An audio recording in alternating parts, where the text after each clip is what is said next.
Hello students, welcome once again. आप सभी लोगों का स्वागत।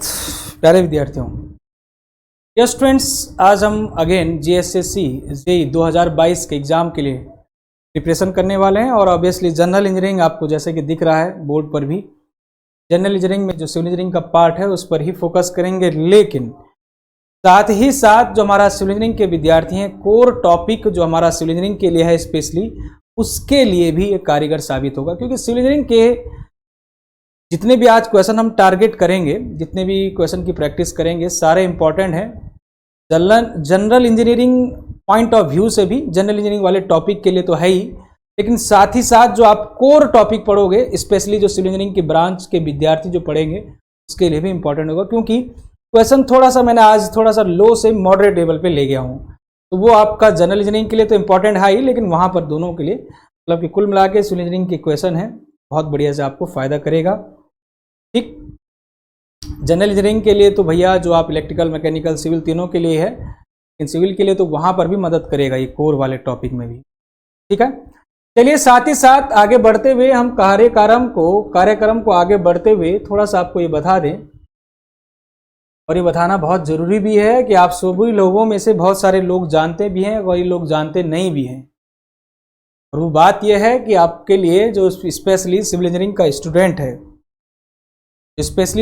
स्टूडेंट है, प्योरली इन द सेंस है, ये जो सेशन है ये तो खैर आपका सीएसएससी जेईई के जो अभी आपका जनरल इंजीनियरिंग का पोर्शन है, जिसमें कि इलेक्ट्रिकल, मैकेनिकल, सिविल तीनों के लिए होता है। लेकिन जो प्योरली सिविल इंजीनियरिंग का विद्यार्थी है, वो डिप्लोमा हो या डिग्री स्टूडेंट हो, आप सभी लोगों के लिए एक सेपरेट चैनल जो है बनाया गया है डियर स्टूडेंट, और सेपरेट क्लासेज इसमें सिविल इंजीनियरिंग की होंगी, और चैनल का नेम है civil engineering JEE and AEE.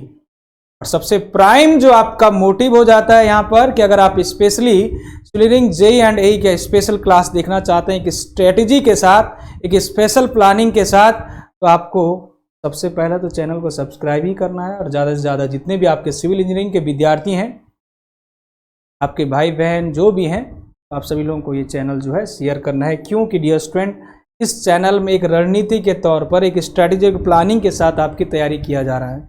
अभी नाउ अ डे हमने एसएससी जेईई को फोकस किया हुआ है, लेकिन फोकस का मतलब ऐसे नहीं कि बस स्ट्रैटेजी चिल्लाते रहे और कुछ है ही नहीं। प्रॉपर तरीके से पहले ही प्लानिंग हो चुकी कि हाँ ये सब्जेक्ट इस सर ने पढ़ाना है, ये सब्जेक्ट ये सर पढ़ाएंगे, कब तक ये खत्म होगा, कब पैरेलली 2 से 3 सब्जेक्ट चलेंगे, और कब इसमें आपके मेंस वाला जो एग्जाम होता है एसएससी जेईई का, उसके लिए तैयारी किया जाएगा, या कब इसमें प्रैक्टिस क्लास किया जाएगा, किस समय पे किया जाएगा, सब प्लानिंग पहले ही हो चुकी है। तो ऐसा बिल्कुल भी घबराने की कोई ज़रूरत है नहीं कहीं से भी। तो यहाँ पर 2 चीज़ें हो चुकी हैं जो मैं आपको बताना चाह रहा था। एक चीज़, civil engineering JEE and AEE, इस चैनल पर आप जो है सेपरेट क्लास देखोगे, civil engineering JEE and AEE, ये हमारा चैनल का नेम है। और चैनल का लिंक, लोगो सब आपको दिख रहा है, लिंक भी, ठीक है ना, उस पर आप जो है ज्वाइन कर सकते हैं चैनल को। साथ ही साथ यहाँ पर आप देख पा रहे हैं कि civil engineering JEE and AE हमारा टेलीग्राम ग्रुप है, सेपरेटली सिविल इंजीनियरिंग के विद्यार्थियों के लिए है, जिसमें आपको सभी इंफॉर्मेशन क्लासेस की दिखती रहेगी। ठीक है, चलिए खैर आगे बढ़ते हैं। आप सभी लोगों का समय की कीमत को समझते हुए जीएसएससी जेईई की तैयारी को शुरू कर देते हैं। तो पहला क्वेश्चन है आपके पास, the line passing through point of zero declination is known as, बताइएगा। The line passing through the point of zero declination is known as zero declination. प्यारे विद्यार्थियों, आप सभी लोग जानते हैं कि जब हम पढ़ते थे कि ये तुम्हारे पास ट्रू नॉर्थ होता था, और ये होता था ट्रू साउथ, और ये होता था पूर्व दिशा ईस्ट, और ये होता था पश्चिम दिशा। अगर ये जो मैग्नेटिक नीडल है, अगर ये कुछ आपकी डिक्लाइन होती है इधर ईस्ट की तरफ, इस तरह से मैग्नेटिक नीडल, तो ये जिस एंगल से डिक्लाइन होगी, डिफ्लेक्ट होगी, इसको बोलते थे डिक्लिनेशन इन ईस्ट साइड, मतलब कि ईस्टवर्ड डिक्लिनेशन। और यही जो नया रेफरेंस कहलाएगा, यही कहलाएगा मैग्नेटिक नॉर्थ, और यहां पर हो जाएगा मैग्नेटिक साउथ। ऐसा ही सेम आपके देखा होगा कि जब ये डिक्लाइन इधर की साइड हो जाए, मतलब कि वेस्टवर्ड साइड हो जाए, तो इसको बोलते थे वेस्टवर्ड डिक्लिनेशन। ये मैग्नेटिक नॉर्थ हो जाएगा, ये ट्रू नॉर्थ, ऑब्वियसली है कि नहीं। तो यही कहानी है एक्चुअली में। अब ये बोल क्या रहा है, line passing through point of zero declination, मतलब कि एक लाइन आपकी पास करे, ऐसा कोई लाइन पास करे, मान लेते हैं कि एग्जांपल के एक लाइन ऐसा कोई पास करे, इस पॉइंट के इस लाइन के हर एक पॉइंट पर आपको क्या इंडिकेट कर रहा होगा कि डिक्लिनेशन की वैल्यू जीरो है। उसी को क्या बोला जाता है, थोड़ा सा एक्सप्लेन कर लेते हैं आपके लिए, आप भी क्या याद रखोगे। Isogonic line are the line on the earth surface along which the declination has the same constant value and line along which the declination is zero, this is the agonic line। यहां पर दो concept हमेशा जीवन में याद रखेगा। पहला definition है क्या, अगर आइसोगोनिक लाइन पूछा जाए, आइसोगोनिक अलग है और एगोनिक लाइन अलग है। आइसो बोला जाए तो इसका मतलब सेम आपका डिक्लिनेशन, सेम डिक्लिनेशन, क्या बोला, सेम डिक्लिनेशन।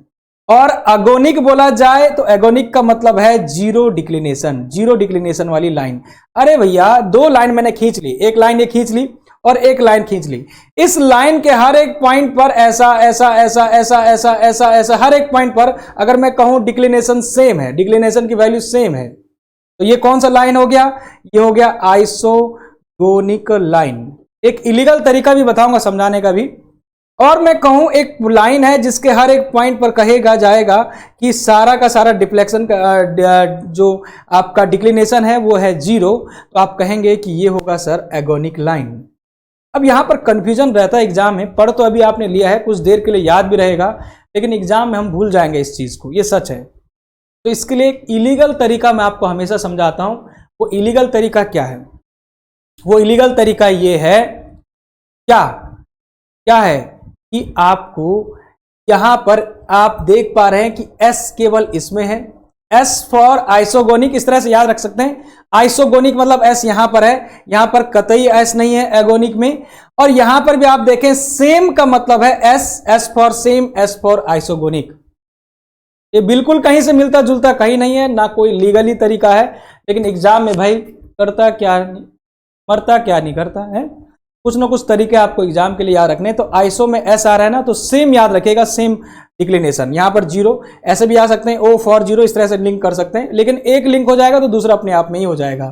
तो कहने का मतलब यहां पर बोला गया था पॉइंट ऑफ जीरो डिक्लिनेशन, तो जीरो शब्द है मतलब एगोनिक लाइन है। अब कभी जीवन में नहीं भूलोगे, एगोनिक लाइन हो गया, बी ऑप्शन हो गया। आइसोनो मतलब सेम डिक्लिनेशन वाला, ठीक है। चलो आगे बढ़ लेते हैं, बिल्कुल आगे चलते हैं।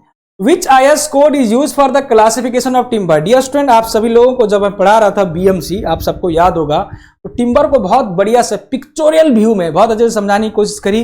वहां पर मैंने आपको सीजनिंग का ऑब्जेक्ट भी बताया कि सीजनिंग क्यों करते हैं, सीजनिंग क्यों किया जाता है और सीजनिंग कितने तरीके से हम करते हैं, ये सब बातें आपको बताई। तो यहीं पर आपने देखा कि ये जो कोड है जिसके बारे में आपसे सीजनिंग के बारे में जो बताता है वो है IS कोड 1141 1958। 1958 जो है वो रिवीजन का ईयर होता है कि इस साल में ये रिवीजन हुआ, कुछ नई चीजें इसमें जोड़ी गई, लेकिन एक्चुअल में कोड जो है वो ये है 1141 11/11/41। याद रखोगे, वेरी गुड, याद रखना है। आगे, which compound of cement is responsible for strength of cement. प्यारे विद्यार्थियों, सीमेंट के स्ट्रेंथबल के लिए, या आप बोल सकते हैं कि स्ट्रेंथ ऑफ सीमेंट मतलब कि सीमेंट की स्ट्रेंथ के लिए कौन सा कंपोनेंट सबसे रिस्पॉन्सिबल है, बताओ कौन सा है, खुद बताओ यार, जल्दी से बताओ कौन सा है। तो आप कहेंगे कि सर ये तो बहुत सिंपल है, सिलिका जो है, आप देखते होंगे कि सिलिका जो है सबसे, वैसे तो सीमेंट के मैन्युफैक्चरिंग में मतलब कि सीमेंट को बनाते हुए सबसे ज्यादा होता है लाइम, ये सब लोगों को पता है कि सबसे ज्यादा जो होता है लाइम होता है। लेकिन अगर हम स्ट्रेंथ की बात करें तो सिलिका का बहुत बड़ा रोल होता है, स्ट्रेंथ जो है सिलिका ही देगा। आगे बढ़ते हैं, next. What treatment is adopted for the making timber fire resistance? Fire resistance कहने का मतलब यह है, यहां पर फायर रेजिस्टेंस कहने का मीनिंग यह है डियर स्टूडेंट, इस बात को समझना और बहुत तरीके से समझना। फायर रेजिस्टेंस कहने का मतलब यह है कि आप किसी भी टिम्बर को जल्दी से आग लगाने से कैसे आप बचा सकते हैं। तो डियर स्टूडेंट, हम क्या करते हैं, वैसे तो हम लोग जानते हैं कि यार लकड़ी है, लकड़ी में आग तो लगनी है, ये सच है, ये तो सच है, लकड़ी है, टिम्बर में आग लगनी है, ये बात तो सच है कि नहीं। नेक्स्ट डियर स्टूडेंट्स, आपने देखा कि यहां पर बोला गया है कि जब आप ट्रीटमेंट करते हैं, ये तो सच है यार कि आप टिम्बर को कितना भी चाहें, लकड़ी तो लकड़ी है, आग तो लगनी है। लेकिन हाँ ये सच है कि कुछ सॉल्यूशन लगा के, कुछ ट्रीटमेंट करके उसकी रेजिस्टेंस थोड़ा फायर के लिए बढ़ा सकते हैं, मतलब कि आग लगने से जल्दी ना लगे आग। ऐसे ही कुछ काम किया जाता है। वो प्रोसेस जो है, इसका नाम भी रखना है आपको याद, इसको बोलते हैं सर एबल प्रोसेस। पूरा नाम जो इसका होता है ऐसे लिखा जाता है, सर एबल प्रोसेस। और इसमें कोई बहुत बड़ा तीर नहीं मारते भाई, कुछ छोटा मोटा जो है सॉल्यूशन लगा के टिम्बर पे उसमें डुबा के उसके बाद लाया जाता है टिम्बर को, तो थोड़ा सा फायर रेजिस्टेंस बढ़ जाती, खत्म। Which one of the following terms represent the torque that produce a twisting of 1 radian? That means what? ये कोई शाफ्ट है, सर्कुलर शाफ्ट आप समझते हैं, चक्की में तो देखा होगा आपने, शाफ्ट घूमती रहती है। इस शाफ्ट को आप ऐसे घुमा रहे, देखो ट्विस्टिंग का मतलब ऐसे along the direction, ये मतलब कि cross sectional, along the cross section, ऐसा ट्विस्टिंग। तो ये ट्विस्टिंग ही तो है, ये आप टॉर्क दे रहे हैं, टॉर्क टॉर्जनल मूवमेंट जिसको आप कहते हैं, टॉर्जनल मूवमेंट मतलब जिसको टी आपने दिया, न्यूटन मीटर में रखा जाता है। तो ये क्या है एक्चुअली में, आपको बोला गया है कि एक रेडियन का अगर ट्विस्टिंग दिया जाए पर यूनिट लेंथ पर, इसको बोला जाता है टॉर्जनल रिजिडिटी। प्यारे विद्यार्थी, इसको बोला जाता है टॉर्जनल रिजिडिटी, और ये होता है जी, टॉर्जनल रिजिडिटी। फ्लेक्सुरल रिजिडिटी जो आप पढ़ते हैं, इसको कहा जाता है आपका EI, फ्लेक्सुरल रिजिडिटी को बोला जाता है EI। और जब आप पढ़ते हैं टॉर्जनल रिजिडिटी, जीजे होता है, ये बात को ध्यान रखना, ठीक है। मूवमेंट ऑफ रेजिस्टेंस, तो resistance offered by the beam to develop the bending movement, okay. खैर, ये आगे बढ़ते हुए हम चलते हैं इस क्रम में। आप जानते हैं कि कैपिलरी राइज के लिए आपने फ्लूइड मैकेनिक्स में जरूर पढ़ा होगा। फ्लूइड मैकेनिक्स में एक्चुअली में एक टर्म्स आता है कैपिलरी राइज और एक आता है कैपिलरी फॉल, दोनों एक दूसरे से जुड़े हुए हैं। और वो खेल जो है एक्चुअली में सरफेस टेंशन से जुड़ा होता है, सरफेस टेंशन ऑन फ्लूइड। तो कैपिलरी राइज और फॉल का एक फॉर्मूला जो होता है कि वो राइज होगा, ये होता है 4 sigma cos theta upon gamma D. यहां पर ये यूनिट वेट होता है फ्लूइड का, डी ये डायमीटर होता है उस पाइप में जिसमें राइज होता है, सिग्मा यहां पर सरफेस टेंशन होता था, यहां पर थीटा एंगल ऑफ कॉन्टैक्ट होता था, और एच आपका राइज होता था। इवन फॉल के लिए भी सेम ही फॉर्मूला है। तो यहां पर आप देख पा रहे हैं कि H is inversely proportional to, यहां पर आप देख पा रहे हैं ध्यान से, H is inversely proportional to, यहां पर देखा जाए, कोरिलेट किया जाए, H is inversely proportional to diameter of pipe. इसी बेस पर आप बोल सकते हैं कि H1 by H2 this is equal to D2 by D1। क्या इस बेस पर आप कह सकते हैं क्या, इस फॉर्मूले के ही बेस पर H1 upon H2 this is equal to D2 by D1, क्योंकि आप जान रहे हैं कि इनवर्सली प्रोपोर्शनल टू है। अगर आपसे बोला जा रहा है if the diameter of capillary tube is doubled, मान लेते हैं कि जब आपका H1 डेप्थ था, जब मतलब कि H1 डेप्थ आई आपकी, जब डायमीटर था D, समझो जरा ध्यान से, जब डायमीटर D था उस टाइम पर डेप्थ जो था वो था आपका H1, और जब आपने डेप्थ को किया डबल, मतलब कि डायमीटर को किया, उस पाइप का डायमीटर को किया डबल, तो H2 क्या होगा, H1 by H2 this is equal to D2 की जगह आपका 2D रखा गया होगा, D1 की जगह आपका रखा होगा D। यहां से आप साफ साफ तौर पे देख रहे हैं कि कैंसिल आउट होके D से D कैंसिल आउट होके 2D हो जाएगा। अब यहां पर देखा जाए तो H1 by H2 is equal to 2 है, तो H2 by H1 is equal to what, 1 by 2। क्या उल्टा ना होगा, मतलब कि हाफ का फर्क पड़ रहा है। सीधे सीधे हम ये बोल सकते हैं कि H2 is equal to H1 by 2। Finally हमने ये प्रूव कर चुके हैं कि अगर डायमीटर पाइप का, जिससे वो राइज करता है वाटर लिक्विड, तो अगर डायमीटर मोटा होता है, ज्यादा डबल मतलब कि डबल होगा, तो भैया फॉल सीधे सीधे हाफ हो जाएगा। पहले जो था डायमीटर जाएगा तो वो फॉल सीधे हाफ हो जाएगा, डायमीटर कम तो राइज ज्यादा होगा। इस बात को ही समझ रहे हैं क्या? तो यही चीज है, when diameter of capillary tube is double then capillary rise will be half, capillary rise will be half, आधा आधा हो जाएगा। कुछ रटना नहीं है, बस शब्द ये था, यहां पर याद करने का जो शब्द था वो ये था कि ये फॉर्मूला आपके दिमाग में बसरते होता तो आप काम कर लेते। छोटा सा कॉन्सेप्ट ही था, समझ गए बात को? वेरी गुड, आगे बढ़ते हैं। नेक्स्ट क्वेश्चन है आपका, pin jointed plane frame is unstable at ear strength. ध्यान रखिएगा, जब हम स्टेबल की बात करते हैं तो ध्यान रखिएगा, जब हम स्टेबल पिन ज्वाइंटेड फ्रेम की बात करते हैं तो यहां पर फॉर्मूला होता है m+r-2j। यहां पर m का मतलब होता है नंबर ऑफ मेंबर कितना है, r का मतलब सपोर्ट रिएक्शन कितना है, और j का मतलब होता है नंबर ऑफ ज्वाइंट। लेकिन जब हम बात करते हैं अनस्टेबल की, ध्यान से सुनो, यहीं से आप इसको लिख सकते हैं m+r = 2j है, तो ये स्टेबल कंडीशन है। अगर m+r ये तुम्हारा <2j है तो ये अनस्टेबल कंडीशन है, और आप साफ साफ तौर पे देख रहे हैं कि ए ऑप्शन हो जाएगा। और एक आपका रिडंडेंट स्ट्रक्चर होता है, रिडंडेंट वाली कंडीशन वो ये वाली है, ठीक है। तो ध्यान रखिएगा, स्टेबल के लिए तो ये कंडीशन है, अनस्टेबल के लिए एक रिडंडेंट वाला कंडीशन आता है, वो तीसरा वाला है, सी वाला। तो अभी तो आपका ए ऑप्शन हो जाएगा, ठीक है, चलेगा, ध्यान रखिएगा। The heaviest I section for the same depth, प्यारे विद्यार्थियों इन सभी में से आपको बताना है सबसे हैवीएस्ट। आपने देखा होगा स्टील स्ट्रक्चर के दौरान मैं आपको पढ़ा रहा था कुछ इस तरह के आई सेक्शन, याद है कुछ याद है कि नहीं है? तो इन्हीं को तो बोला जा रहा है आई सेक्शन। ये बीम कुछ ऐसे होते थे, ये ऐसे, इनको हम क्या करेंगे, एज अ कंटिन्यूसली जो है लोड आएगा इसमें, बेंडिंग के तौर पर भी यूज करते हैं। तो वर्टिकली रखेंगे तो कॉलम के तौर पर भी यूज कर सकते हैं। तो यहां पर अगर हम बात करते हैं इन आई सेक्शन की, तो आई सेक्शन आपके जो है 5 प्रकार से होते हैं भाई, 5 प्रकार से होते हैं। एक नाम होता है आपका ISJB, सबसे छोटा, ISLB, ISLB के बाद ISMB, नेक्स्ट ISWB, और नेक्स्ट होता है लास्ट ISHB, लास्ट होता है ISHB। ये स्टूडेंट आप क्या देखोगे कि ISJB में इंडियन स्टैंडर्ड जूनियर बीम, यहां पर कभी कभार आपसे फुल फॉर्म भी पूछ लिया जाता है। IS जो आपका सिग्निफिकेंट कर रहा है, ये कर रहा है इंडियन स्टैंडर्ड, इसको मैं अलग से पहले ही लिख देता हूं, इंडियन स्टैंडर्ड। IS का मतलब होगा हर जगह पे ही इंडियन स्टैंडर्ड, और ISJB का मतलब यहां पर होगा जूनियर बीम सेक्शन। LB का मतलब होगा यहां पर light weight beam section, light weight beam section.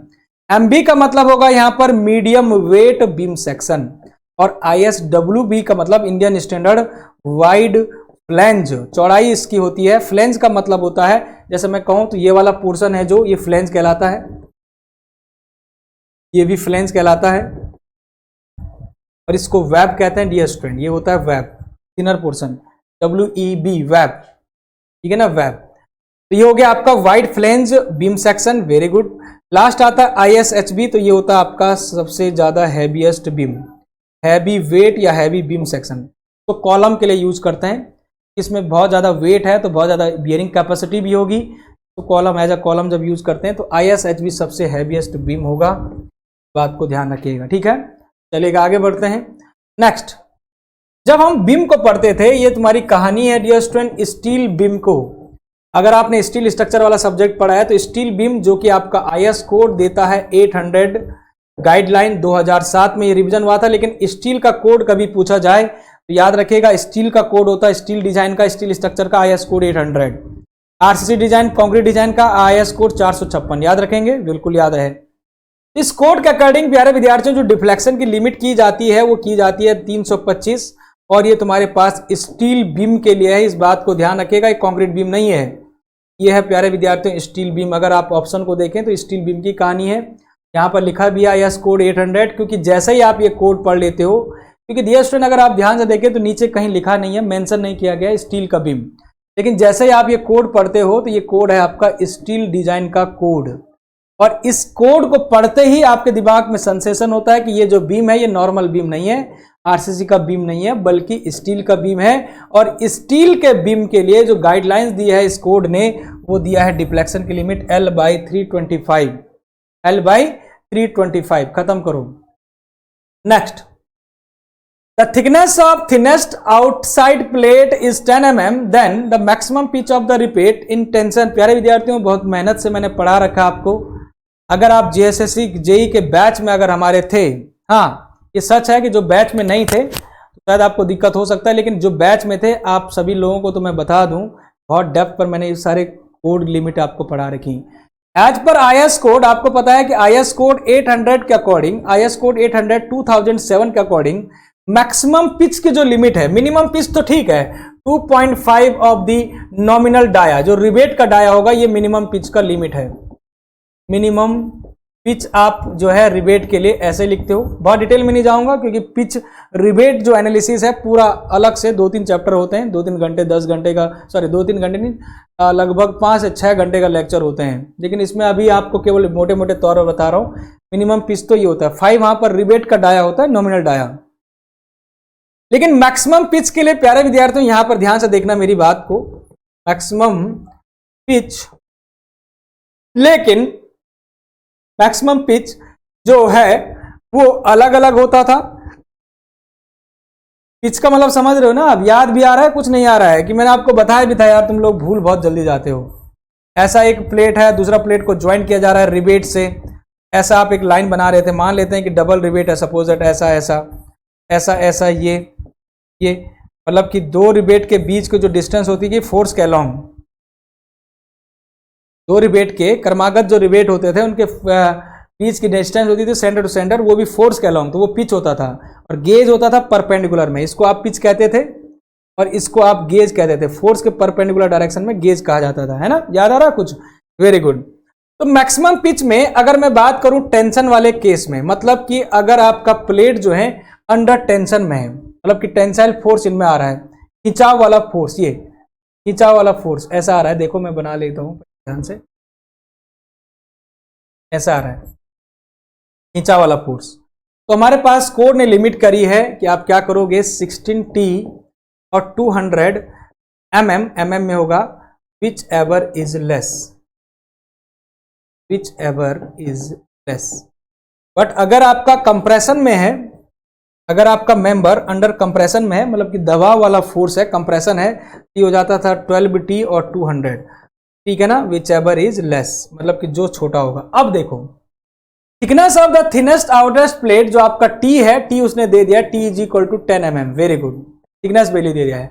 Maximum pitch of rivet under tension, प्यारे विद्यार्थियों टेंशन का कंडीशन है तो बस रख दो यहां पर। यहां पर क्या करना होगा, 16 गुणा T करना होगा 10, तो ये हो जाएगा 160, हो गया 160। और 160 और दोनों में 200 में से देखना है अब कि भैया मिनिमम कौन सा है,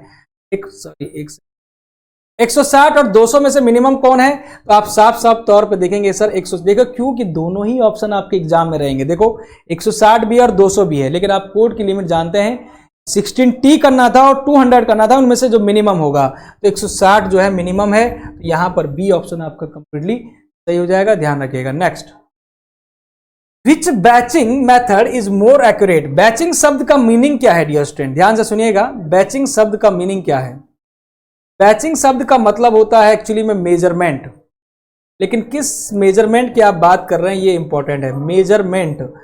ये स्टूडेंट जब आप कंक्रीट पढ़ते हैं, कंक्रीट टेक्नोलॉजी आपको पढ़ा रखा है, और कंक्रीट का जो रेशियो होता है आप जानते हैं कि सीमेंट होता है, कंक्रीट जो बनता है cement plus fine aggregate, aggregate का मतलब बजरी, फाइन एग्रीगेट का मतलब बजरी सैंड, और कोर्स एग्रीगेट रूढ़ी, कोर्स एग्रीगेट, इसको ऐड किया जाता है वाटर के साथ। तो बैचिंग सबसे पहला स्टेप है कंक्रीट को बनाने का, कंक्रीट को बनाने का सबसे पहला स्टेप ही जो है वो है बैचिंग। बैचिंग का मतलब है कि जो भी आप ग्रेड बना रहे हैं, जैसे मैं कहूं कि आप M20 का ग्रेड बना रहे हैं, क्या बना रहे हैं, M20 कंक्रीट बना रहे हैं, तो आपको एक बैग सीमेंट के हिसाब से लेना पड़ेगा, प्लस इसमें फाइन एग्रीगेट वो रहता है 1.5 बैग आपको फाइन एग्रीगेट बजरी लेना पड़ेगा, प्लस इसमें 3 बैग जो हो जाएंगे फिर रूढ़ी हो जाएंगे, उसके बाद पानी मिला जाओगे। तो ये तुम्हारे पास इस तरह से मेजरमेंट पहले किया जाएगा। अब मेजरमेंट क्या है ना डियर स्टूडेंट, एक होता है बाय वॉल्यूम और एक होता है बाय वेट। तो डियर स्टूडेंट जब हम बाय वॉल्यूम कहते हैं तो इसको कहते हैं वॉल्यूम बैचिंग VB, और जब आप वेट बैचिंग करते हैं तो ये करते हैं WB। लेकिन एक दिक्कत है, आपसे पूछा जा रहा है कि सबसे ज्यादा एक्यूरेट क्या है।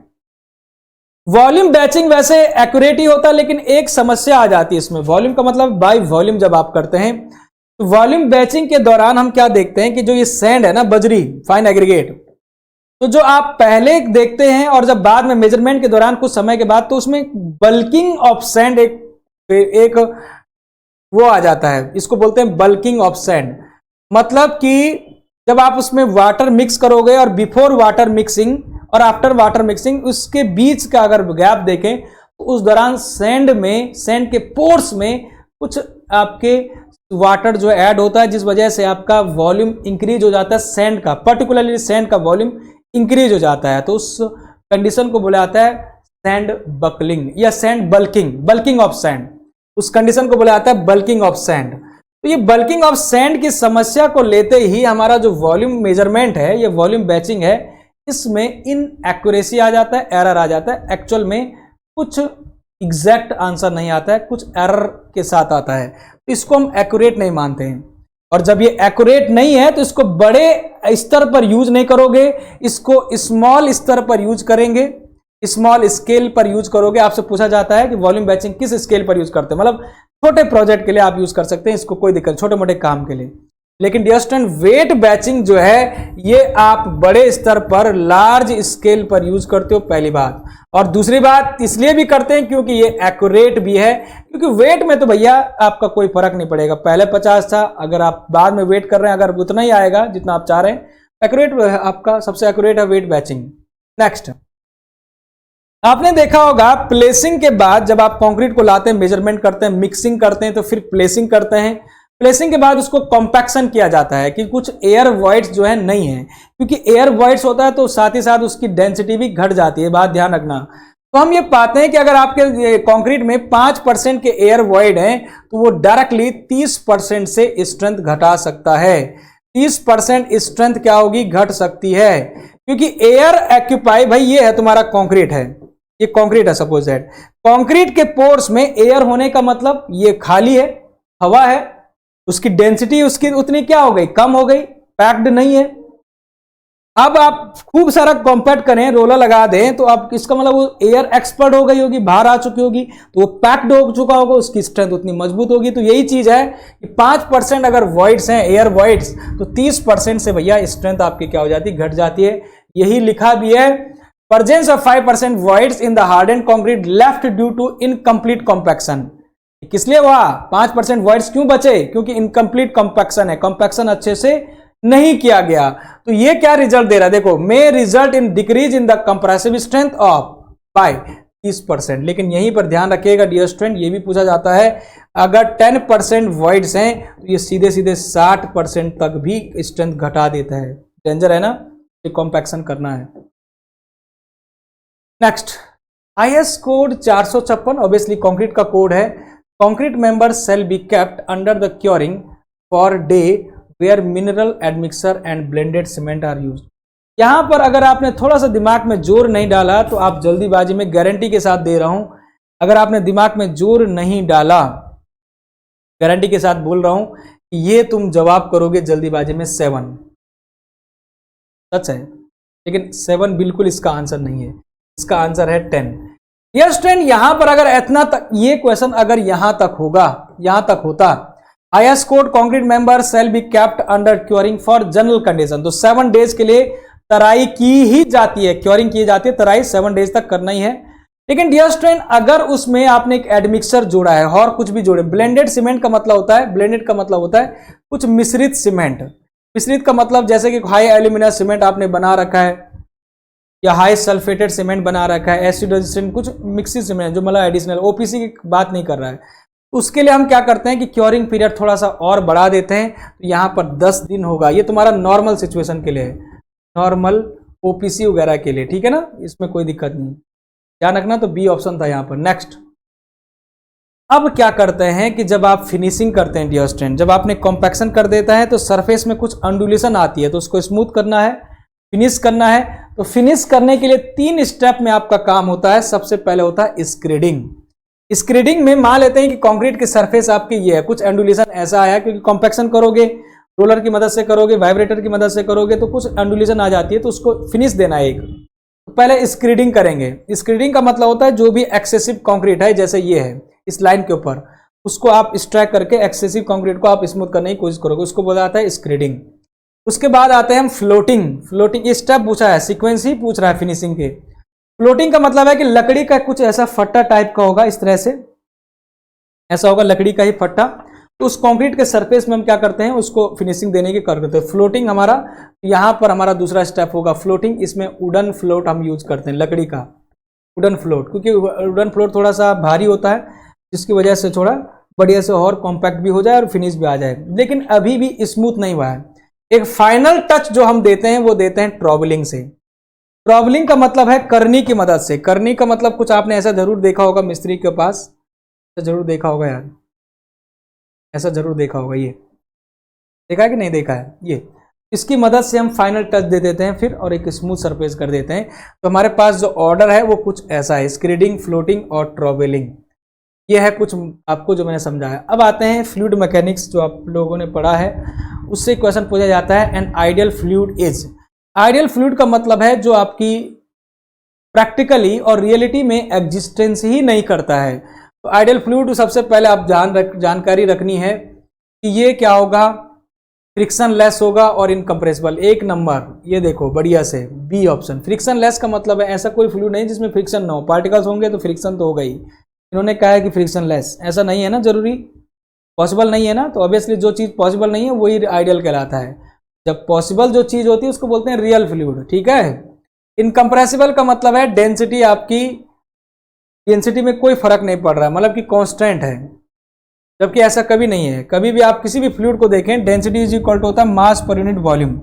कभी भी किसी भी फ्लूइड को देखें, अगर आप कंप्रेशन दे रहे हैं तो फ्लूइड के पार्टिकल जो है कंप्रेस होंगे, वॉल्यूम डिक्रीज होगा तो डेंसिटी में भी फर्क पड़ेगा। तो ये मैंने रियलिटी की सिचुएशन आपको बताए, रियल फ्लूइड की सिचुएशन बताए। लेकिन आइडियल फ्लूइड में हम ये मान के चलते हैं कि वॉल्यूम कितना भी आप कंप्रेस कर दें, वॉल्यूम में कोई फर्क नहीं पड़ रहा है। वॉल्यूम आपका जितना था वो उतना ही है, कांस्टेंट है। अब वॉल्यूम आपका कांस्टेंट है तो भैया ये भी कांस्टेंट होगा। उसी सिचुएशन को बोला जाता है कौन, इनकम्प्रेसिबल फ्लूइड। और यही सिचुएशन आप मतलब कि इसी ये आइडियल फ्लूइड की कंडीशन है। क्या है? आइडियल फ्लूइड की कंडीशन है। तो ये बी ऑप्शन आपने देख लिया। Viscosity of gas, viscosity of gas बताओ, viscosity of gas.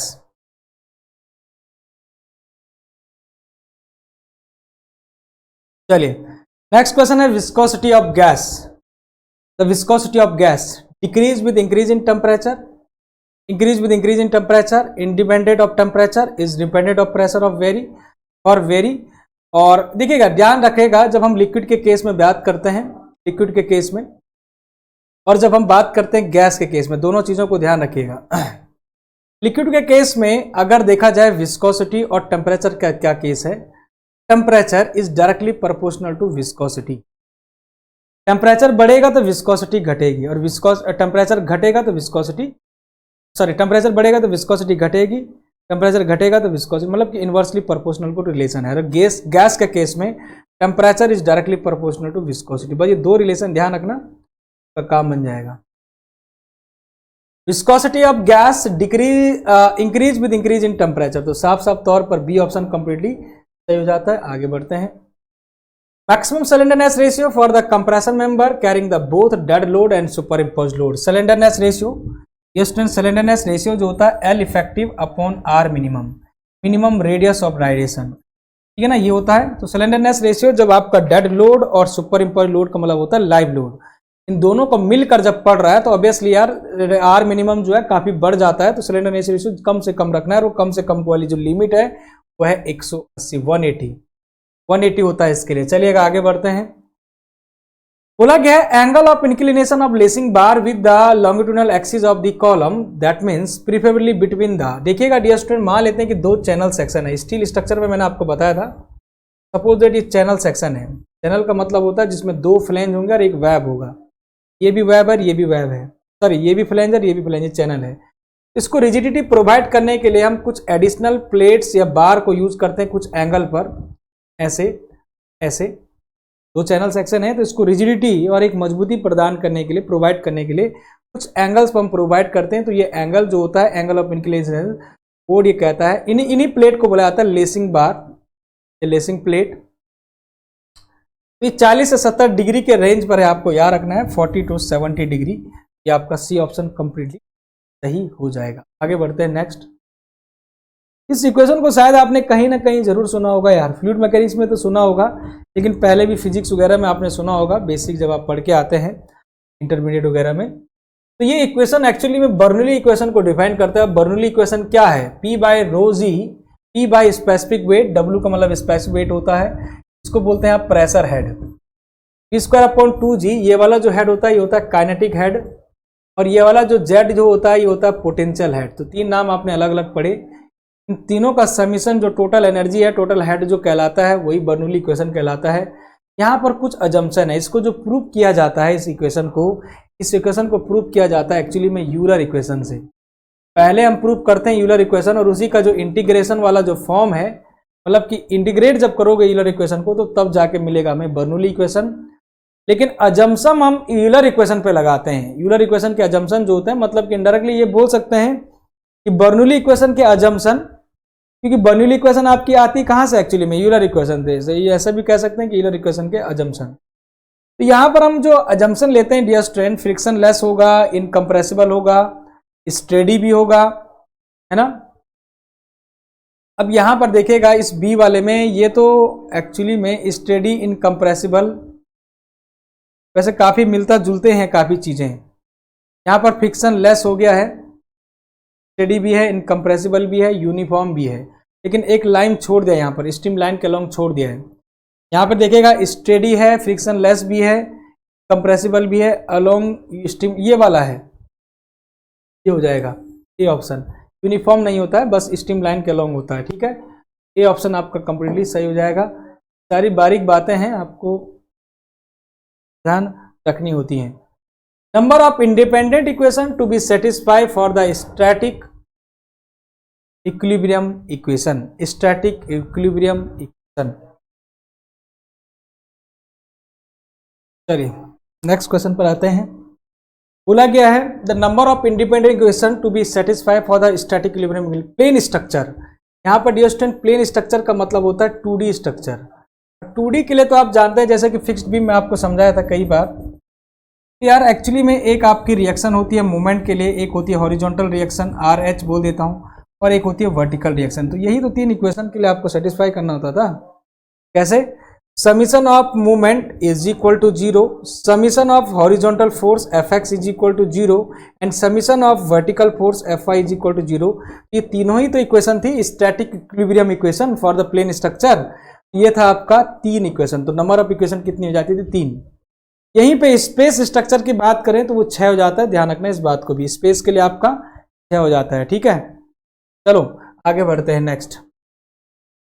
If there are m unknown member force and r unknown reaction component and j is the joint number of joint, then the degree of static independency, degree of independency pin jointed frame के लिए आप कैसे निकालते हैं? m plus r minus 2j ऐसा निकालते हैं degree of static independence. ये है तरीका, आप सीधे सीधे देख सकते हैं सी ऑप्शन को, m plus r minus 2j। ध्यान रखना इसको। यहाँ पर नंबर ऑफ मेंबर कितना है, r कितना, नंबर ऑफ रिएक्शन है, यहाँ पर आपका ज्वाइंट कितना है, number of joint j। Compressive strength test of the concrete, मैंने बहुत ज्यादा डिटेल में आपको बताया था कि कंक्रीट पर जब आप कंप्रेसिव स्ट्रेंथ टेस्ट करते थे तो डियर स्टूडेंट यहां पर ये क्यूब कुछ ऐसा होता है। इस क्यूब का जो एक्चुअल में साइज होता था वो होता था 150 mm। 150 mm ये कंक्रीट की बात है। आपको याद है कि जब मैं सीमेंट के लिए बताता हूं, सीमेंट के लिए जो कंप्रेसिव स्ट्रेंथ कंक्रीट का जो क्यूब कंप्रेसिव स्ट्रेंथ जब टेस्ट करते हैं सीमेंट पर, वो जो क्यूब का साइज है वो हो जाता था, सीमेंट के लिए कितना होता था याद होगा सबको, सीमेंट के लिए क्यूब का साइज कितना होता है 70.6 mm। तो चाहे तो आप 7.06 सेंटीमीटर भी लिख सकते हैं, क्योंकि 1 सेंटीमीटर में 10 mm होता है कि नहीं। लेकिन हम कंक्रीट की बात कर रहे हैं क्योंकि कंक्रीट के विषय में पूछा गया है। तो कंक्रीट के लिए पूछा क्या गया है, each layer is stamped with bar, depth of the each layer. ये बहुत अच्छा क्वेश्चन है। यहाँ पर मोटे मोटे तौर पर नहीं पूछा है कि कंक्रीट का साइज बताइए, कंक्रीट क्यूब का साइज बताइए। तो 1 सेकंड में जल्दीबाजी में लोग बिना पढ़े पूरा question compressive strength of test of concrete सीधे पढ़ते हैं, इतना आगे पढ़ते नहीं है और सीधे जवाब कर देते हैं ये। लेकिन ऐसा बिल्कुल आंसर नहीं है, ऐसा है ही नहीं, बिल्कुल नहीं है।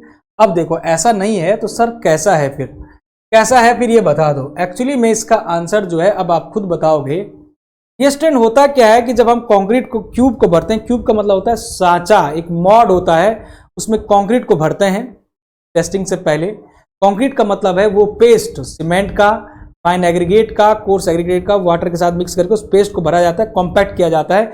लेकिन इसको भरने का भी एक तरीका है। भरने का तरीका देखो, इस क्यूब को भरने का तरीका, पहला लेयर भरेंगे, और इस लेयर को परफेक्ट कॉम्पैक्ट करेंगे बढ़िया से, फिर दूसरा लेयर भरेंगे, इसको भी परफेक्ट कंक्रीट को कॉम्पैक्शन करेंगे, फिर जाके तीसरा लेयर भरेंगे, इसको भी कॉम्पैक्ट करेंगे। तो 3 लेयर में डियर स्टूडेंट, 1 लेयर, दूसरा लेयर और 3 लेयर, क्या कहा है आपसे बोला भी गया है, अब से यहां पर लिखा भी है कि 3 लेयर में भरा जाता है, ये आपको भी पता भी होना चाहिए। और इसको टैंपिंग जो आपका कॉम्पैक्शन किया जाता है टैंपिंग रॉड से किया जाता है। आपको याद होना चाहिए टैंपिंग रॉड जो है आपका 16 mm डायमीटर की होती है, ये 16 mm के डायमीटर की टैंपिंग रॉड होती है। इसकी लंबाई जो होती है 200 mm के करीब होती है, बट आपको लंबाई से काम नहीं है, डायमीटर याद रखिएगा। तो टैंपिंग किया जाता है, नुकीलेदार होती है यहां से थोड़ा सा। तो आप दिमाग लगा नहीं सकते क्या कि एक लेयर की जो बारी आई, एक लेयर जो है 50 mm की हुई, क्या भाई 150 का डेप्थ है टोटली, ये देखो ना आप 150 का है, मतलब कि हर एक 50 mm पर आप क्या कर रहे हैं, इसको कॉम्पैक्ट कर रहे हैं। 50 mm हर एक लेयर की हो जाएगी डेप्थ ऑफ ईच लेयर में भी 50 mm। तो अब शायद आपको कंप्लीटली क्लियर हो चुका होगा, आंसर इसका ए ऑप्शन है। Next, minimum grade of concrete, ध्यान से सुनते रहेगा, minimum grade of concrete for the RCC work when exposure is very severe. ये स्टूडेंट, मैं इस क्वेश्चन को बढ़ाने से पहले थोड़ा सा आपको एक्सपोजर के बारे में समझाना चाहता हूं, क्योंकि ये बहुत जरूरी है। हो सकता है कि आप भूल गए होंगे, भले जिन लोगों ने पहली बार पढ़ा है तो उनके लिए तो सब नया चीज है, लेकिन हो सकता है कि कुछ लोगों ने पढ़ा हो लेकिन भूल गए हों। तो ये टेबल बहुत ज्यादा रामबाण है, very very important, very very important, जितना वेरी लगाओ कम है। टेबल को कभी मत भूलिएगा जीवन में। ध्यान से देखो इस टेबल को, ध्यान से देखो इस टेबल को। चलिए, तो यहां पर देखो, अब इसको देखिएगा आप इस टेबल को, क्योंकि इस टेबल देखना आपके लिए बहुत जरूरी है। पहले इससे समझना है आपको कि माइल्ड सिचुएशन का मतलब है कि ऐसा वेदर, एक्सपोजर का मतलब है कि वेदर इन्वायरमेंट जो कि बहुत ज़्यादा नॉर्मल कंडीशन है। नॉर्मल का मतलब जैसे कि आपके आसपास में कोई घर बन रहा है, कोई कंस्ट्रक्शन हो रहा है, तो उस कंडीशन में मिनिमम ग्रेड जो पीसीसी का मतलब होता है plane cement concrete, plane cement concrete केवल आपका कंक्रीट है ये, तो उसमें कोई गाइडलाइंस नहीं है कोड की 456 की। जबकि आरसीसी जो है M20 आपको यूज करना है मिनिमम ग्रेड, ठीक है। मॉडरेट का मतलब है जहां पर थॉविंग हो, THAWING, थॉविंग, और फ्रीजिंग हो। फ्रीजिंग और थॉविंग का मतलब एक ऐसी जगह, ऐसा प्लेस जहां पर सडनली टेम्परेचर घट रहा है, टेम्परेचर डाउन हो रहा है, उस कंडीशन को बोलते हैं फ्रीजिंग। और सडनली टेम्परेचर बढ़ रहा है, उसको बोलते हैं थॉविंग। तो ऐसी सिचुएशन में पीसीसी का कोई स्ट्रक्चर बना रहे हैं तो M15, इसमें M25। सीवियर आता है डियर स्टूडेंट कोई वाटर रिटेनिंग स्ट्रक्चर, जैसे कि एग्जाम्पल के लिए इसका वाटर टैंक, वाटर डीप्ड इन सी वाटर चलिएगा, M20, इसका है M30। वेरी सीवियर के लिए M20 आप मिनिमम यूज करोगे, M35 हो जाएगा आरसीसी के लिए। एक्सट्रीम के लिए M25 बोला और इसके लिए M40 बोला है। अभी यहां पर क्वेश्चन को आप पढ़ेंगे तो वेरी सीवियर कंडीशन के लिए आरसीसी को बताना है कि आरसीसी स्ट्रक्चर बना रहे हैं और वेरी सीवियर है। क्या बोला था? वेरी सीवियर, याद करो, वेरी सीवियर ये है और आरसीसी का है, तो M35 आपका जो हो जाता है मिनिमम ग्रेड हो जाता है। प्यारे विद्यार्थियों, डी ऑप्शन कंप्लीटली सही हो जाएगा, है ना। ओके, चलिएगा आगे बढ़ते हैं नेक्स्ट क्वेश्चन के साथ। Maximum water cement ratio for the M30 grade for concrete of RCC work exposure is severe. यहां पर दो शब्द को दिमाग में रखिएगा कि एक्सपोजर है सीवियर, ग्रेड है आपका M30 और आपका स्ट्रक्चर जो है आरसीसी का है। तो अब मैं टेबल आपको बता देता हूं, टेबल में ध्यान से देखिएगा। यहां पर ग्रेड तो आपको पहले ही मैंने बता दिए थे कि आरसीसी ग्रेड अलग अलग कंडीशन के लिए। वेरी सीवियर का मतलब है कि आपका वाटर स्प्रे हो रहा है किसी स्ट्रक्चर में कंटिन्यूसली। एक्सट्रीम का मतलब होता है टाइडल कंडीशन, ज्वार भाटा है ना, और बार बार टाइडल कंडीशन आपकी किसी स्ट्रक्चर में स्ट्राइक कर रहा है। तो यहां पर वाटर सीमेंट रेशियो जो है मैक्सिमम माइल्ड कंडीशन के लिए 0.55, मॉडरेट के लिए 0.5 और सीवियर के लिए 0. क्या यही क्वेश्चन पूछा जा रहा है? सीवियर कंडीशन के लिए M30 ग्रेड जो आप यूज कर रहे हैं, इसके लिए वाटर सीमेंट रेशियो 0.45, यही क्वेश्चन का आंसर है, ठीक। वेरी सीवियर के लिए 0.45 अगेन और 0.4 एक्सट्रीम के लिए। टेबल याद रखना, दोनों के दोनों जो बताए थे आपको। उसके बाद सीमेंट के लिए भी IS कोड 456 गाइडलाइंस देता है भाई कि आपको क्या करना है कि इस सिचुएशन में M20 ग्रेड के लिए वाटर सीमेंट रेशियो ये रखना है और 1 मीटर क्यूब के वॉल्यूम में, 1 मीटर क्यूब के वॉल्यूम के जगह पर आपको 300 किलोग्राम जो है सीमेंट यूज करना है। 300 किलोग्राम का मतलब आप नंबर ऑफ बैग लगा सकते हैं, क्योंकि एक बैग जो है आपका 50 किलोग्राम का होता है। तो 300 बटे अगर आप 50 करें तो कितना हो गया बताओ, 5 छके 30, तो 6 बैग आपके सीमेंट के लगेंगे। 6 बैग, नंबर ऑफ बैग 6 हो जाएंगे। अरे समझ रहे हो कि 1 मीटर क्यूब के वॉल्यूम में 6 बैग आपके सीमेंट के लग जाएंगे, क्योंकि आप जानते हैं एक बैग जो होता है सीमेंट का 50 किलोग्राम का होता है। तो यही चीज आपके यहां पर भी, यहां पर भी, यहां पर भी और यहां पर भी सिचुएशन में आपको याद रखेंगे। तो अभी आपका आंसर क्या हो जाएगा जी, सी ऑप्शन हो जाएगा 0.45। ठीक है, 0.45। नेक्स्ट सिचुएशन चलिएगा, नेक्स्ट करते हैं। आपको अगर आपने देखा, अगर आप बैचेस थे में से मेरे जुड़े हुए थे, जीएसएससी के बैच से जुड़े हुए थे, मैंने आपको कंक्रीट में ये आपको स्ट्रेंथ निकालना सिखाया था और एक इंपॉर्टेंट एक नॉर्म्स आपको बताया था कि सबसे ज्यादा जो होती है कंक्रीट में क्यूब स्ट्रेंथ होती है, उसके बाद सिलेंडर स्ट्रेंथ होती है, ऑर्डर बता रहा हूं, उसके बाद आपका होता है मॉडुलस ऑफ रप्चर, MOR लिख रहा हूं, मॉडुलस ऑफ रप्चर, और उसके बाद होती थी स्प्लिट। ये है ऑर्डर आ गया, ये है डी स्ट्रेंथ ऑर्डर। तो सबसे पहले क्यूब स्ट्रेंथ आ गया नंबर 1, उससे नीचे थोड़ा सा सिलेंडर स्ट्रेंथ सेकंड, उसके बाद होगा आपका 4 वाला मॉडुलस ऑफ रप्चर, जिसको आप बेंडिंग ऐसे बोल सकते हैं कि बेंडिंग टेंशन स्ट्रेंथ या फ्लेक्सुरल बेंडिंग स्ट्रेंथ ऐसे बोल सकते हैं। और उसके बाद आता है आपका थर्ड सबसे कम, तो 1 2 4 3, 1 2 4 3। लेकिन पूछा क्या, ये भी ध्यान रखना है, अच्छा इंक्रीजिंग ऑर्डर में बोला है, मतलब कि सबसे कम फिर ज्यादा, तो लगा दो ना, उल्टा कर दो, 3 फिर 4 फिर 2 और 1, 3 4 2 1, 3 4 2 1। तो ए ऑप्शन आपका कंप्लीट यहां पर सही हो जाएगा। आगे बढ़ लेते हैं। डियर स्टूडेंट, यहां पर आपसे पूछा गया है ऑर्डिनरी पोर्टलैंड सीमेंट के कंपेयर में एल्यूमिना सीमेंट का इनिशियल सेटिंग टाइम और फाइनल सेटिंग टाइम में क्या फर्क रहता है। इस चीज को सीखने के लिए आपको 3 चीजें पता होनी चाहिए। सबसे पहले ओपीसी के बारे में, और उसके बाद है आपको हाई एल्यूमिना सीमेंट के बारे में। ध्यान से सुनिएगा, हाई एल्यूमिना सीमेंट और ओपीसी के बारे में कंप्लीट जानकारी होना जरूरी है। सबसे पहले ये है आपका इनिशियल सेटिंग टाइम, इधर लिख रहा हूं फाइनल सेटिंग टाइम। अगर हम बात करते हैं ओपीसी का, तो इनिशियल सेटिंग टाइम होता है 30 मिनट, और बात करें अगर फाइनल सेटिंग टाइम का, तो इसका होता है भैया 10 घंटे। यहीं पर अगर हम बात करते हैं हाई एल्यूमिना सीमेंट की, तो इसका लगभग 3.5 घंटे से, या ऐसा बोल सकते हैं हाँ 3 से 4 घंटे के बीच में, या 3.5 लगा देते हैं, 3 घंटे 30 मिनट इस तरह से लगाकर 4 घंटे 30 मिनट के करीब ये हो जाता है। कौन, इसकी बात हो रही है इनिशियल सेटिंग टाइम की। जबकि यहीं पर 4.5 से 4 घंटे 30 मिनट से लेकर 5 घंटे के करीब, 5 से 5.5 घंटे लगभग इसका ये रहता है फाइनल सेटिंग टाइम। तो इस डेटा को लिख देना, बहुत लोगों को पता नहीं रहता ही। अब बताओ, जब आपको ये डेटा मालूम होता, अगर आपको ये डेटा मालूम होता, सीरियसली कह रहा हूं, तो आप इसका आंसर दे पाते। As compare to ordinary Portland cement OPC, high alumina cement has high initial setting time but lower final setting. गलत है क्या या सच है? चलो फिर से लगा देते हैं दिमाग, कोई दिक्कत नहीं है। देखो फिर से लगा देते हैं, पहले फिर से पढ़ लेते हैं। हाई इनिशियल सेटिंग टाइम, क्या ये सच है क्या? अगर देखा जाए ओपीसी के कंपेयर में, तो ओपीसी का इनिशियल सेटिंग टाइम कितना था, 30 मिनट, और इसका कितना था, 4.5। तो ऑब्वियसली क्या है, इसका हायर इनिशियल सेटिंग टाइम है। किसका? HAC का। तो ऑब्वियसली ये सच है, हायर इनिशियल सेटिंग टाइम, ठीक है। बट बोल रहा है लोअर फाइनल सेटिंग टाइम। देखो फाइनल सेटिंग टाइम इसका 10 घंटे है, और इसका क्या है, 5.5 घंटे है मैक्सिमम। भैया ये तो सच बोल दिया यार, यहीं पर पहले ही ऑप्शन में आप सच्चाई पकड़ गए। ये सच है कि नहीं? इसका लोअर फाइनल सेटिंग टाइम तो लोअर है ना इसकी कंपेयर में, जबकि हायर इनिशियल सेटिंग टाइम इसका जहां 30 मिनट है, तो इसका 3.5 आपका घंटे है सीधे। तो मतलब पहले ही ऑप्शन हो गया, सीधे सीधे इनको कट करो, ये फालतू की चीजें लिखी हैं।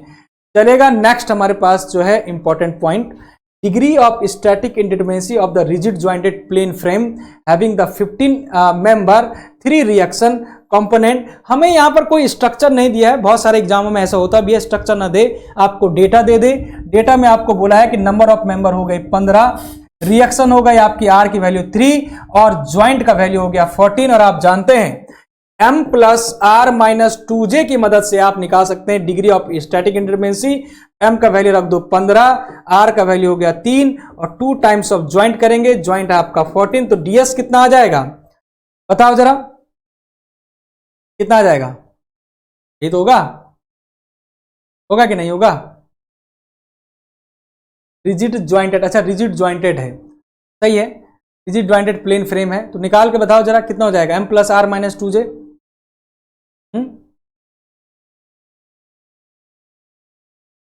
बताओ।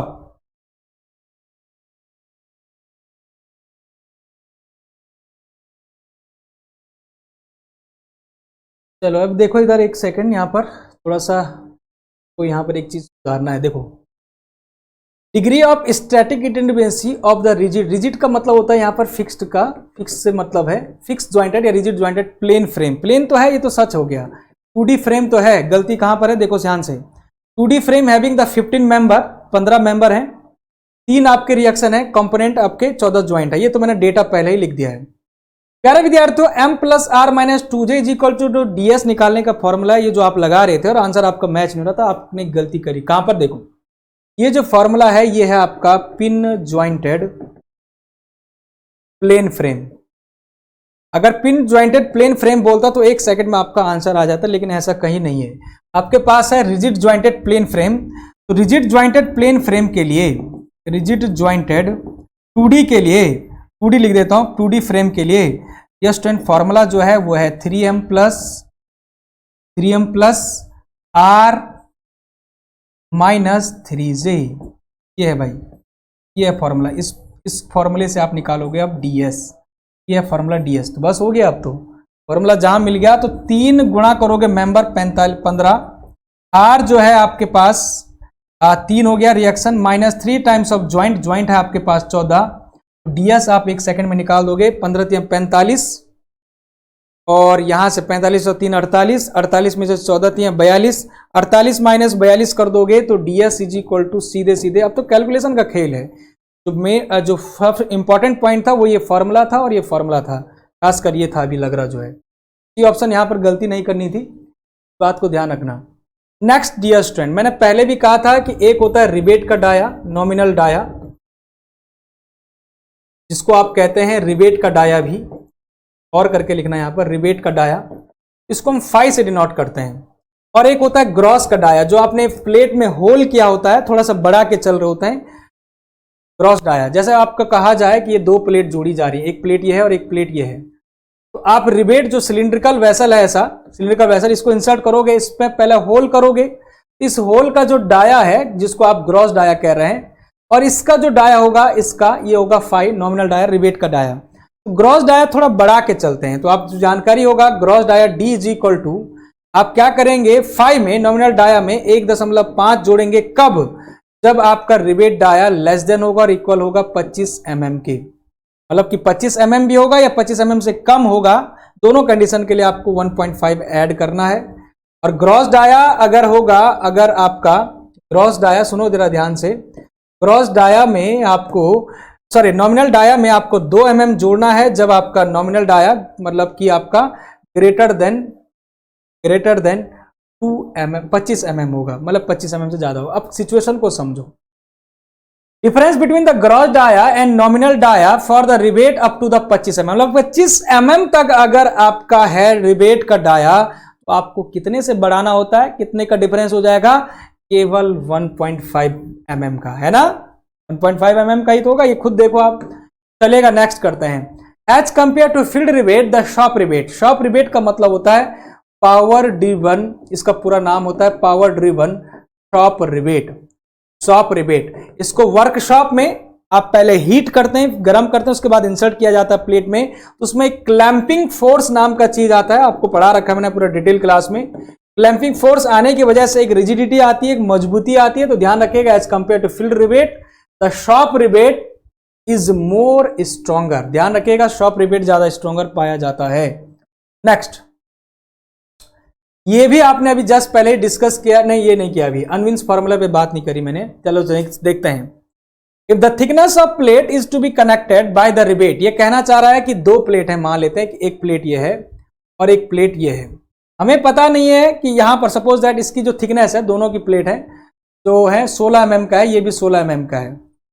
पूछ क्या रहा है, अनविन्स एक साइंटिस्ट है, रिसर्चर थे, इन्होंने एक फॉर्मूला दिया कि जो आप रिबेट यूज करोगे इस थिकनेस की प्लेट के लिए, और इसलिए भी इन्होंने कहा क्योंकि डियर स्टूडेंट एक्चुअली में प्लेट की थिकनेस कम हुई, सुनो जरा ध्यान से, प्लेट की थिकनेस कम हुई और रिवेट का डायमीटर बहुत बड़ा लगा दिया आपने, प्लेट फट जाएगी। इन्होंने एक दिमाग लगाया अनविन साहब ने, इन्होंने कहा कि जो रिवेट का डाया आप लोगे, nominal dia as per Unwin's formula, nominal dia that will equal to 6.05 under root of thickness of plate.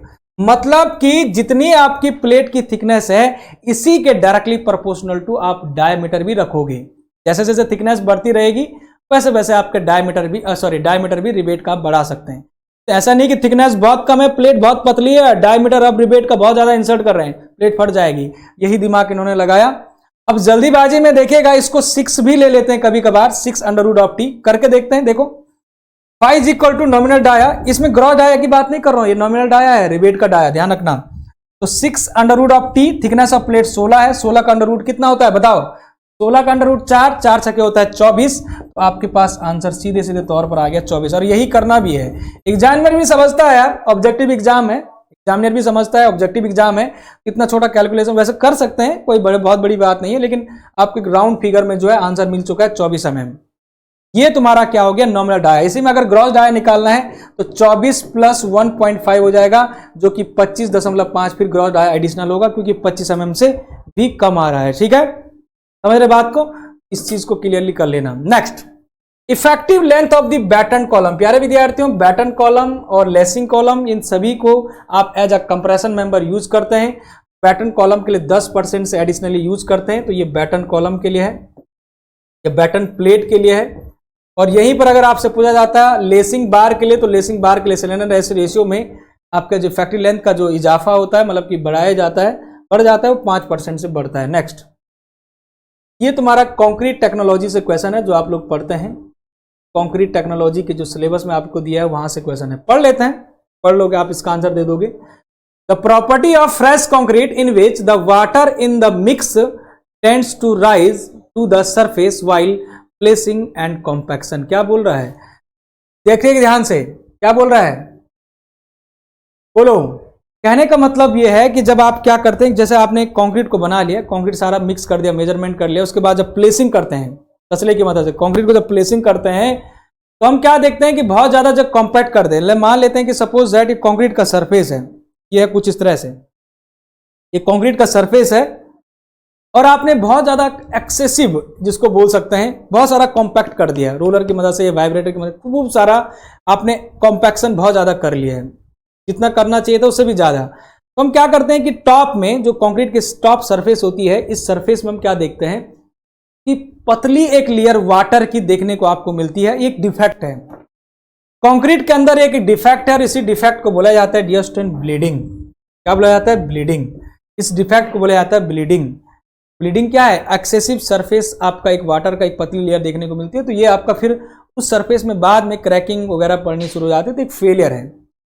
इसका आंसर बी है भाई, जो आपको बोला गया है। सेग्रीगेशन क्या होता है, अगर आप 1.5 मीटर के ऊपर से अगर प्लेसिंग कर रहे हो, छोड़ रहे हो कंक्रीट को, मतलब कि 1.5 मीटर की हाइट से ऊपर से छोड़ रहे हो, आईएस कोड कहता है, तो आपको सेग्रीगेशन का डिफेक्ट देखने को मिलेगा। सेग्रीगेशन क्या है आपको, segregation this is the separation of the coarse aggregate from the mix. जो मिक्स है उससे जब आप सेपरेशन होना शुरू हो जाएगा, आपका कोर्स एग्रीगेट हो सकता है, फाइन एग्रीगेट भी, ठीक, तो वही को कहलाता है सेग्रीगेशन। और उससे नुकसान क्या हुआ है कि जब उसका सेपरेट होना शुरू हो जाएगा, तो पहले जो उनकी इंटरलॉकिंग थी, बॉन्डिंग जो थी, वो टूट जाएगी, और कोहेशननेस टूट जाएगा, कोहेशन टूट जाएगा, तो आगे जाके वो मजबूती नहीं दे पाएगा स्ट्रक्चर को।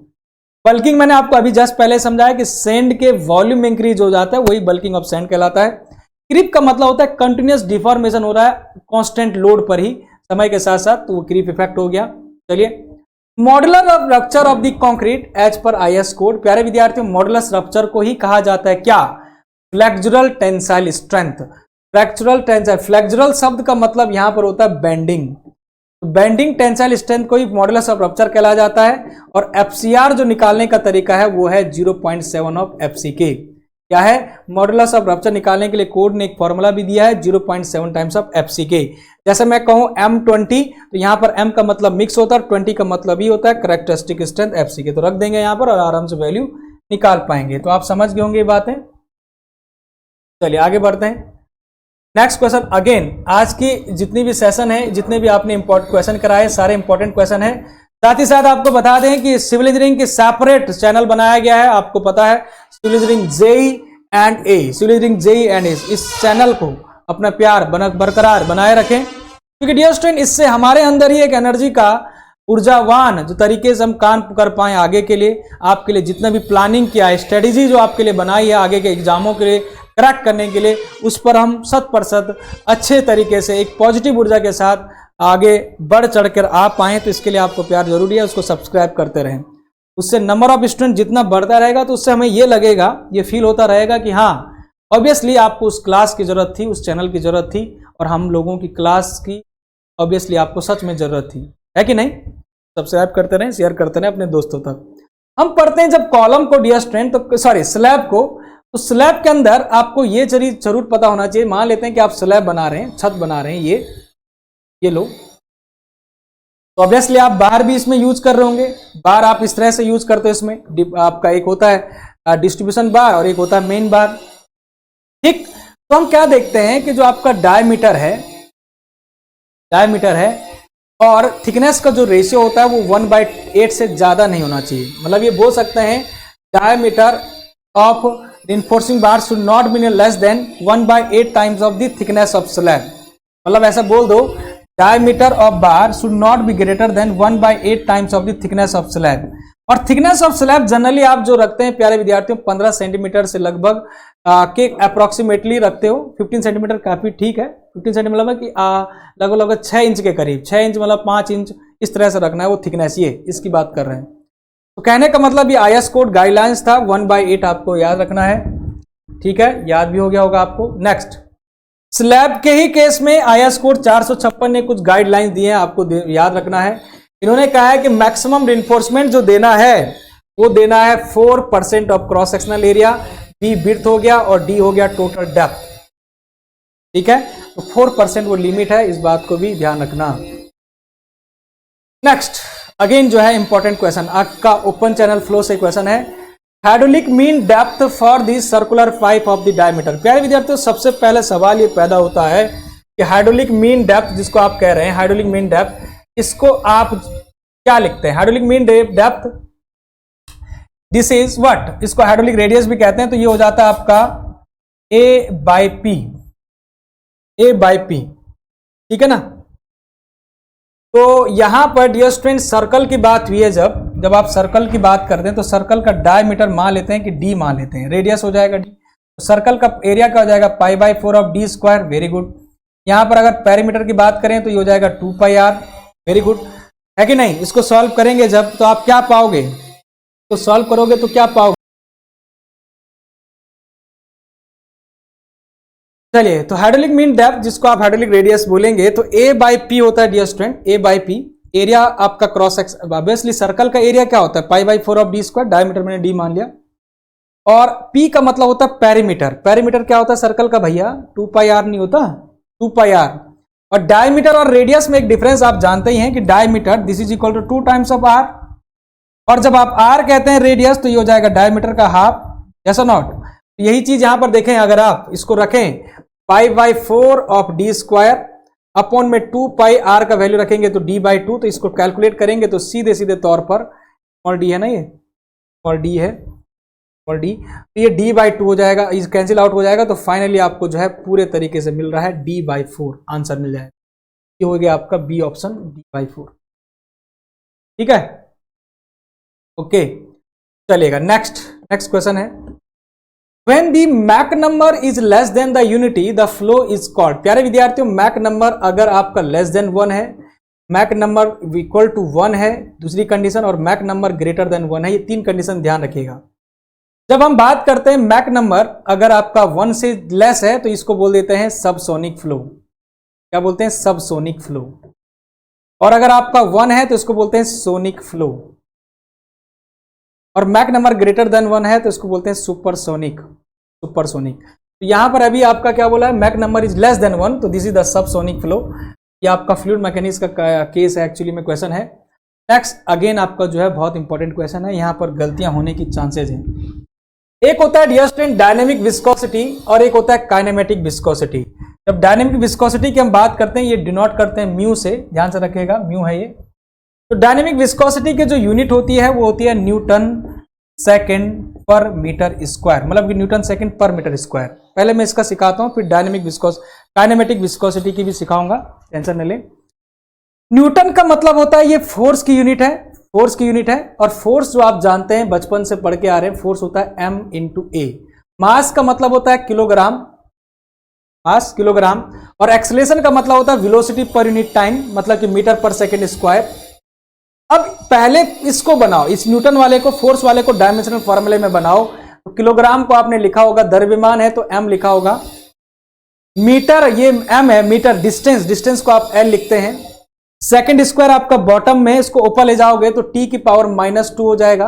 तो mlt -2 ये हो जाएगा प्यारे विद्यार्थियों आपका। अरे देखो ना, ये ऐसा हुआ होगा ml/t का पावर 2 होगा, ऊपर ले जाओगे तो mlt -2 नहीं हो जाएगा।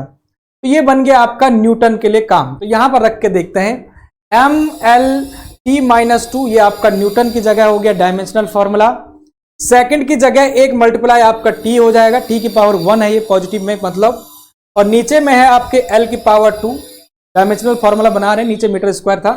अब इसको कैंसिल आउट करते हैं जरा तरीके से। यहां से इसको कैंसिल आउट करोगे तो l तो नीचे रहेगा ही, फिर भी t ये -2 है और इधर t की पावर प्लस में 1 है। तो -2 और +1 क्या होता है भाई, माइनस का 1 ना होगा।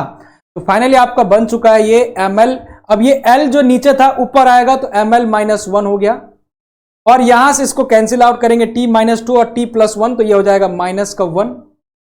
तो ये बन गया आपका फॉर्मूला पूरे तरीके से। ये है भैया आप डायमेंशनल फॉर्मूला। तो बन गया आपका ml -1 t -1। तो कौन सा है, ये वाला है। कौन सा बना, सी ऑप्शन है, वो सी डी में लिखने में गड़बड़ हो गई है। तो ये वाला ऑप्शन है, कुल मिला के ऑप्शन से घबराओ मत। ml -1 t -1 ये आपका कंप्लीटली ये करेक्ट आंसर है। यहीं पर कभी कभार आपसे, यहीं पर इसको इधर लिख रहा हूं, ये तुम्हारा आंसर हो गया।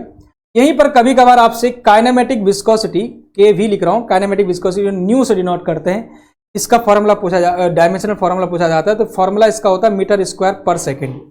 फॉर्मूला तो ये होता है मीटर स्क्वायर पर सेकेंड, इसकी मतलब यूनिट होती है। तो मीटर स्क्वायर का मतलब l की पावर 2, सेकेंड स्क्वायर का मतलब t का पावर t हो जाएगा। इसको ऐसा भी तो लिख सकते हैं, l की पावर 2 t की पावर -1 l2 t -1।